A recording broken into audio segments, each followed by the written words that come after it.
नमस्कार, आप सभी का स्वागत करता हूं अपने YouTube चैनल सुरेंद्र सिंह बोरा में। साथियों, हर रोज़ एक वीडियो लेकर के मैं आता हूं और आप सभी लोगों के लिए एक उम्मीद लेकर के आता हूं। आप सभी लोग दिल से मेरा इंतज़ार करते हैं कि कुछ तो उम्मीदें आज वीडियो में होंगी, कुछ तो आपके लिए सकारात्मक न्यूज़ होगी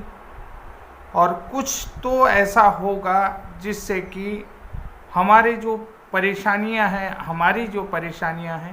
वो कम हों। लेकिन पता नहीं कि किसकी नज़र लगी हुई है, कहाँ पर कमियां रह गई हैं। इन सभी उम्मीदों को लेकर के एक बार पुनः मैं आप सभी लोगों से निवेदन करता हूं कि आगे जो भी उम्मीदें हों उसको कायम रखें और जो भी भरोसा है उसको कायम रखें। निश्चित रूप से आप लोगों को एक दिन सफलता मिलेगी। आज मानता हूं कि आसमान में घने बादल हैं, सूरज नहीं चमक रहा है, यानी कि बादलों ने सूरज को ढक दिया है। तो निश्चित रूप से एक दिन वही सवेरा आएगा जिसका आपको इंतज़ार है। सूरज फिर से चमकेगा और फिर से एक उम्मीद की किरण के साथ आपके जीवन में नया सवेरा आएगा। तो आप सभी को आज पुनः जो है कि Guddu Singh versus union of India के इस केस की कहानी को पुनः दोहराता हूं कि क्या 69,000 शिक्षक भर्ती में चल रहा है और क्या आगे होने जा रहा है। जैसा कि आप लोगों ने 5 जनवरी को सुप्रीम कोर्ट की हियरिंग को देखा, तो साथियों इस केस का जो डायरी नंबर है 39445/2023 WPS 1097/2023 गुड्डू सिंह बनाम यूनियन ऑफ इंडिया, ये जो है कि आइटम नंबर 37, 38 और 62 में सुना गया, क्योंकि इसमें अलग अलग केसेज हैं और अलग अलग रिट पिटिशन हैं और आईए जुड़ी हुई है। तो सुप्रीम कोर्ट ऑफ इंडिया ने जो रिकॉर्ड प्रोसीडिंग रखा हुआ है, तो इसमें क्या क्या चीज़ें हैं आपने देख लिया होगा। आईए नंबर 201519/2023, आईए नंबर 201520/2023। तो साथियों 69,000 शिक्षक भर्ती को लेकर के आपको मालूम होगा कि पुराना जो केस था उत्तर प्रदेश का राम शरण मौर्य बनाम the state of Uttar Pradesh 69,000 शिक्षक भर्ती, पूरे देश में बीएड वर्सेज बीटीसी मामले को लेकर उत्तर प्रदेश के राम शरण मौर्य वाला जो सुप्रीम कोर्ट से केस निस्तारित हुआ था, जो कि बाद में सभी राज्यों के लिए एक अहम फैसला साबित हुआ। सभी राज्यों के हाई कोर्ट में जब भी बीएड की एलिजिबिलिटी को चैलेंज किया जाता था तो वहाँ की हाई कोर्ट राहत दे देती थी। माननीय सुप्रीम कोर्ट के द्वारा 11 अगस्त 2023 को बीएड के अगेंस्ट जो फैसला दिया गया है, आर्टिकल 21A के अंतर्गत 6 से 14 वर्ष के बच्चों का मौलिक अधिकारों का हनन हो रहा है। बीएड में वो पेडागोजिकल एस्पेक्ट न होने के कारण, यानी कि वो एस्पेक्ट न होने के कारण गुणवत्तापूर्ण शिक्षा का कार्य नहीं हो पा रहा है बीएड की वजह से। इसलिए बीएड को कक्षा 1 से 5 के लिए अपात्र घोषित कर दिया। एनसीटी के 28 जून 2018 के गजट नोटिफिकेशन को क्वैश करते हुए बीएड को प्राथमिक शिक्षक भर्ती से बाहर कर दिया गया था। इन सब के बाद उत्तर प्रदेश के श्री गुड्डू सिंह द्वारा एक याचिका दायर की गई 69,000 शिक्षक भर्ती में कि माननीय सुप्रीम कोर्ट ने एनसीटी का 28 जून 2018 का गजट नोटिफिकेशन को क्वैश कर दिया है। इस आधार पर जो भी बीएड चयनित है, जिनकी संख्या लगभग 30,000 है, वो 69,000 भर्ती से उनको बाहर करके जो क्वालिफाइंग मार्क्स है, जो कि 60 से 65% था, तो उसे लोअर डाउन करते हुए, यानी कि 40 से 45% में ला करके अभ्यर्थियों की जो मेरिट है उसे पुनः जो है कि उसको पुनः जारी की जाए, यानी कि फिर से उन अभ्यर्थियों की मेरिट 40 से 45% में ला करके लोअर डाउन कर करके, तो उस मेरिट को पुनः जो है कि फिर से उस मेरिट में आएंगे तो उन्हें नियुक्ति दी जाए।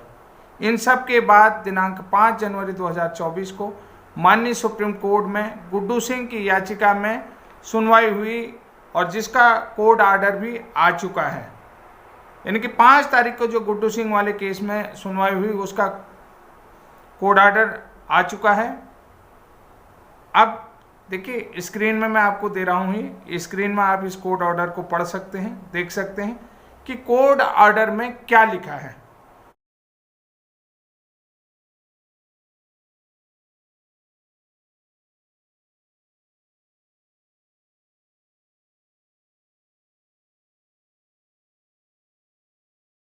आप देख पा रहे होंगे कि यहाँ सिर्फ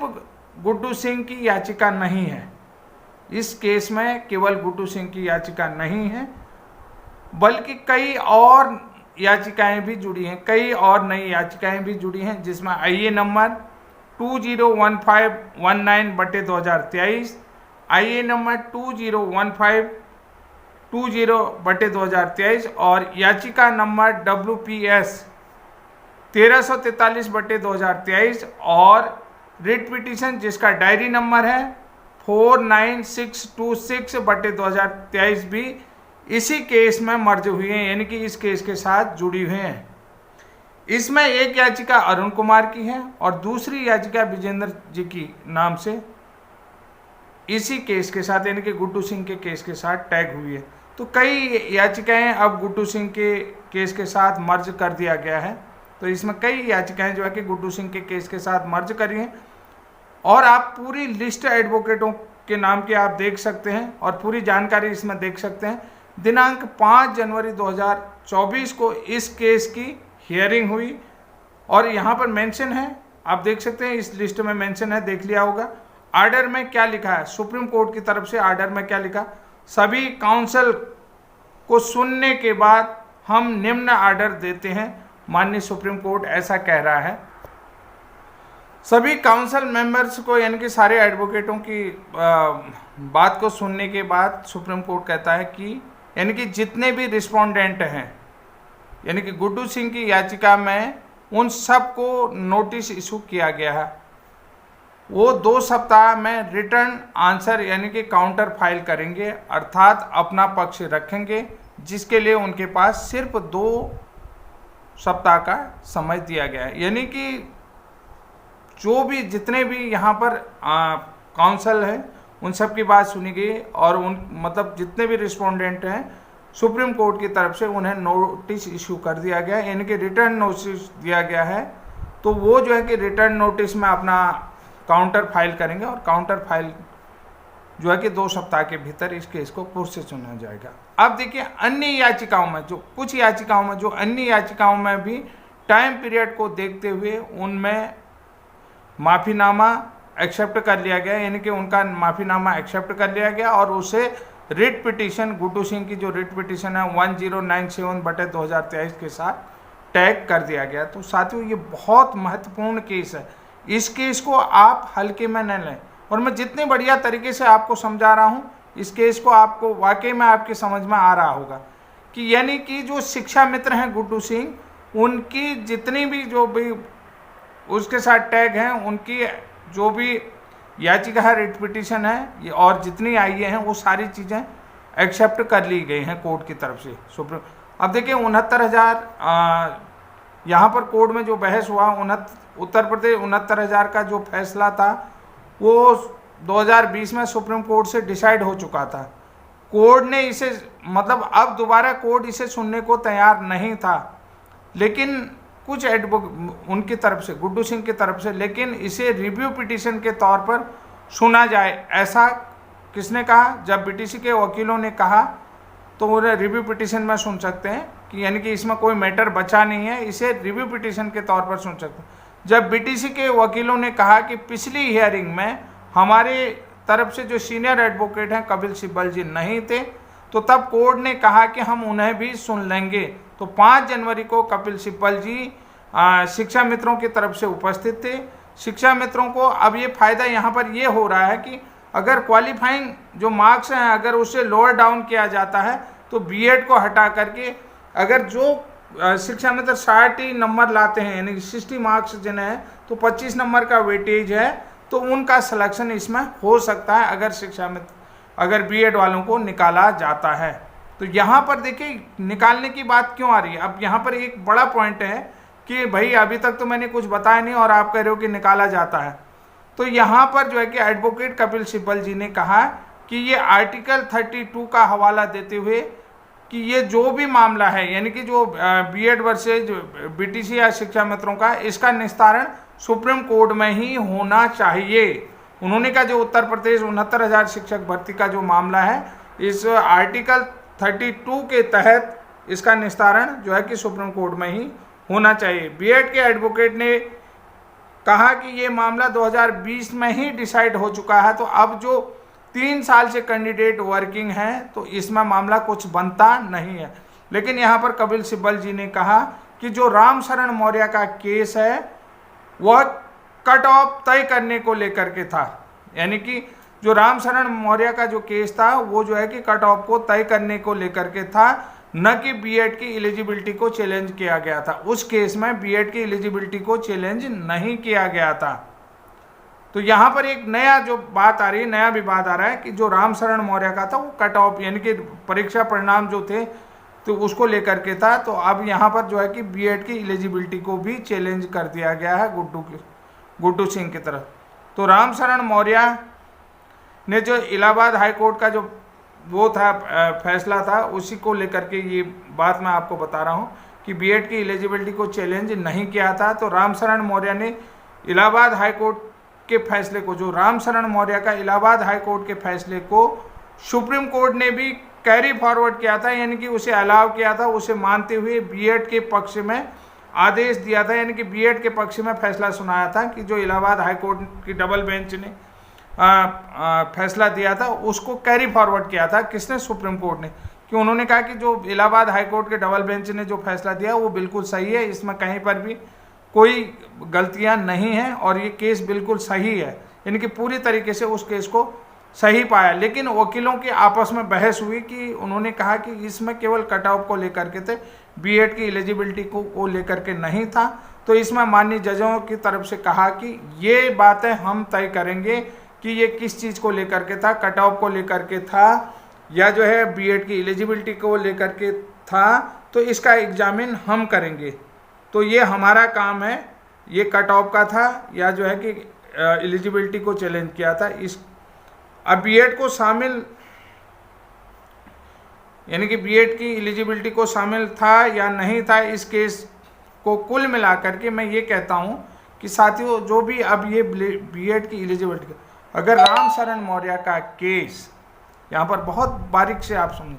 अगर राम शरण मौर्य का केस कट ऑफ को लेकर के है तो 69,000 बीएड शिक्षकों की नौकरी भी अब खतरे में जा रही है। तो इसलिए मैं बीएड वालों से पुनः निवेदन करता हूँ कि जो भी साथी हैं कि वो जो हैं कि बीएड की तरफ से अपनी तरफ से पूरी तैयारी रखें ताकि अच्छे से अच्छे 3 साल से, अब देखिए यहाँ पर ये बात कर ले, कुल मिलाकर के अब इस केस को सुप्रीम कोर्ट ने एक्सेप्ट कर लिया है। जो यूपी 69,000 शिक्षक भर्ती का मामला था, अब यहाँ पर जो है कि सुप्रीम कोर्ट ने केस को एक्सेप्ट करते हुए इसमें जो भी याचिकाकर्ताओं की तरफ से जिन्हें भी पार्टी बनाया था, यानी कि जिनको भी इन्होंने पार्टी बना रखा था, उनको नोटिस इशू करवा दिया, चाहे यूनियन ऑफ इंडिया हो, एनसीटी हो, यूपी बेसिक एजुकेशन बोर्ड हो, यानी कि बेसिक शिक्षा परिषद हो, इन सब को जो है कि कोर्ट की तरफ से क्या है नोटिस इशू हो चुके हैं। तो अब कुल मिलाकर के जो बीएड में 69,000 शिक्षक भर्ती उत्तर प्रदेश की है उसमें लगभग 30,000 जो बीएड शिक्षक हैं उनको पूरी तैयारी के साथ अब अपना केस लड़ना होगा। यहाँ पर देखिए जो ब्रिज कोर्स का मामला है, ब्रिज कोर्स का कोई मामला ऐसा नहीं है कि उन्होंने ब्रिज कोर्स 2 साल के भीतर करा है या नहीं करा, ये डिपार्टमेंटल प्रॉब्लम है। ये जो है कि वहाँ के कोड में भी तय हो चुका है कि ये सरकार का प्रॉब्लम है, सरकार कब उन्हें 6 महीने का ब्रिज कोर्स कराते। वैसे आपको बता देता हूँ 2017 से 19 के बाद ब्रिज कोर्स को लेकर के एनसीटी की तरफ से कोई भी इंस्टीट्यूशन अभी तय नहीं किया गया था, ये प्रॉब्लम सरकार का था। लेकिन अब यहाँ पर एक बड़ा इशू ये आ गया है कि जो बीएड की एलिजिबिलिटी और कट ऑफ को लेकर राम शरण मौर्य का केस था, उसको सुप्रीम कोर्ट ने एक्सेप्ट कर लिया गया है और सुप्रीम कोर्ट की तरफ से जो उसके पार्टियां हैं तो उनको नोटिस भी इशू कर दिए हैं। यूनियन ऑफ इंडिया है, एनसीटी है, एमएचआरडी है, यूपी बेसिक एजुकेशन बोर्ड है, इन सभी को नोटिस इशू कर दिया। तो मैं आप सभी लोगों से निवेदन करता हूं कि जितने भी बीएड वाले मुझे सुन रहे हैं, मेरे इस वीडियो को देख रहे हैं, तो साथियों अगर आप मेरे चैनल में नए हैं तो प्लीज़ चैनल को सब्सक्राइब कर लें और वीडियो को शेयर करें, लाइक करें। आप एक साथ एकजुट होकर के एक मंच में आकर के इस केस का सामना करें। जल्दी ही इस केस में आगे सुप्रीम कोर्ट में हियरिंग होने वाली है। तो आप लोगों को कुल मिलाकर के अब डट करके रखना होगा, अच्छे वकील को रखना होगा। जैसे शिक्षा मित्रों की तरफ से कपिल सिब्बल जी हायर कर लिए गए, कपिल सिब्बल के नाम से ही जो है कि सुप्रीम कोर्ट केस सुनने को तैयार हो गया। तो इसलिए जो है कि आपको भी बड़े से बड़ा वकील करके अपने केस का निस्तारण करके अपनी नौकरी को सुरक्षित करना होगा। उम्मीद करता हूं कि आपको मेरा वीडियो सही लगा होगा और मेरी जानकारी सही लगी होगी। तो इसलिए मैं आशा करता हूं कि आप बड़ा हौसले के साथ इस केस का सामना करें और अपने आप को सुरक्षित रखें, अपनी नौकरी को सुरक्षित रखें, अपने बच्चों के भविष्य को सुरक्षित रखें। तब तक के लिए जय हिंद, जय उत्तराखंड।